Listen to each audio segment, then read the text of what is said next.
में पहुंच जाना, पूजा में आपको ही बैठना है। ये सुनकर ससुर जी आग बुबला हो जाते हैं। कहीं नहीं जाएगी ये, इस घर की औरतें बाहर नहीं निकलती। तू तो इंजीनियर है इसलिए तुझे इजाजत दे दी, लेकिन ये तेरी सास 4 अक्षर नहीं आते इसको। अरे रहने दे, क्यों पैसा बर्बाद करवा रही है। सास को डांटने की आदत ससुर जी को जो लग चुकी थी। सास बहू की ओर देखती है।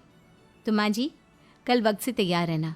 ससुर जी, आप ही तो माँ जी को कहते थे ना उन्हें पैसे की कदर नहीं है, तो अब वो खुद ही कमाने जा रही हैं। अरे और क्या पापा, देखिए मीना ने कितना अच्छा बुटीक खुला है माँ के लिए। अरे रहने दो, ये कुछ नहीं कर पाएगी, गंवार कहीं की। ससुर की रजामंदी ना होने के बाद भी सास काम करती है, लेकिन ससुर भी ससुर होता है। एक रोज सास देर से घर आती है। कहाँ घूम रही थी? ये कोई वक्त है घर आने का? घर का ठेका क्या आप मर्द लेंगे? अब लगोगी रसोई में, क्योंकि तुम्हारी बहू रानी भी नहीं आई अभी तक। पापा, आज बाहर से ही मंगवा लेते हैं। आज बहुत ज़्यादा काम था, किसी की शादी का पूरा कपड़ा सिलना था। कल उन लोगों की ट्रेन थी, खुद बैठ कर काम करवा कर गए हैं। बहू, ये पैसे हैं आज के गल्ले के, ज़रा संभाल ले। ससुर देख रहा होता है कि कैसे कल तक जिस औरत को वो बुरा भला कहकर डरा कर रखता था, वो आज उससे ज्यादा कमा रही है। देखते हैं कितना दिन कमाती है। ससुर अब रोज कोई ना कोई ऐसा काम करता जिससे सास का काम बंद हो जाए। फिर एक दिन, हे भगवान, 10 बज गया, बुटीक खोलने का वक्त हो गया है, लेकिन ये मेरी साड़ी, इस पर ये क्या गिर गया? पता नहीं किसने क्या डाल दिया, अब क्या करूं? सास दोबारा अलमारी से दूसरी साड़ी निकालती है, फिर उसे प्रेस करती है और किसी तरह बुटीक पहुंचती है, जहां पहले से ही कस्टमर खड़े होते हैं। अरे क्या हो गया? लगता है काम चल गया तो मैडम के भाव बढ़ गए। पता है, इस धूप में पिछले आधे घंटे से खड़े हैं। पता होता तो वो बगल वाली शॉप में ही दे देते। अरे माफ़ करिएगा, वो क्या हुआ ना, तैयार होकर निकल ही रही थी कि साड़ी में सॉस गिर गया। दोबारा साड़ी चेंज की तो आप आई। ठीक है, लेकिन अब आ गई है तो ज़रा जल्दी से कपड़े दे दो, हमें जाना है। सास को कस्टमर की बात बुरी लगती है, लेकिन क्या करती, वो जल्दी से सभी को सारा सामान देकर विदा करती है। सारा दिन काम करती है। वो निकल ही रही थी कि एक कस्टमर आती है। जी, वो मेरी साड़ी है ना शादी की, उसका लहंगा बनवाना है। हाँ हाँ, क्यों नहीं, बनवा लो।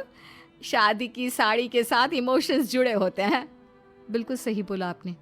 परसों मेरी शादी की सालगिरह है, तो ज़रा बना देना। अरे नहीं, इतनी जल्दी कहाँ तैयार होता है शादी का लहंगा? कम से कम 4 दिन तो।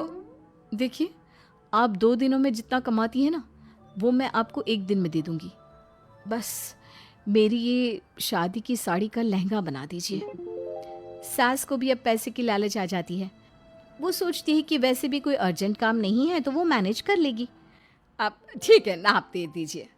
औरत नाप देकर वहां से चली जाती है। सास सोचती है कि घर जाकर रात में काम करेगी। ये सोचकर वो उस औरत की शादी की साड़ी घर ले आती है।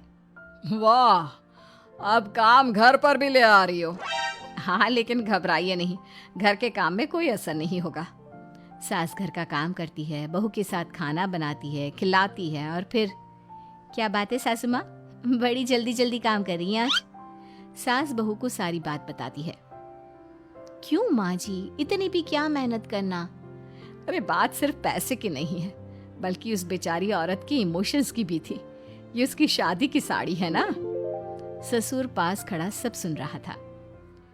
अब देखो, बहुत काम करने का शौक है ना, कैसे भरे बाजार तुम्हारी दुकान खुद तुम बंद करोगी। जब सास पूरी रात काम करके सुबह लेटती है, मौका देखकर ससुर कैंची से साड़ी को काट देता है। अगली सुबह, चलो, कल आधा लहंगा सिला था, आज पूरा करके शाम को ही उसे उसका लहंगा सौंप दूंगी। लेकिन ये क्या, सास जैसे ही लहंगा उठाती है, लहंगा तो फटा होता है। वहीं ससुर छुपकर सास को देख रहा था। हाय रे, ये किसने किया? ससुर छुपकर हंस रहा था। बहू देख लेती है और ससुर के पास जाती है। पिताजी, आपसे ऐसी छोटी हरकत की उम्मीद नहीं थी। आप खुद ही दुकान बंद करेगी। ससुर वहां से चला जाता है। सास भी वहां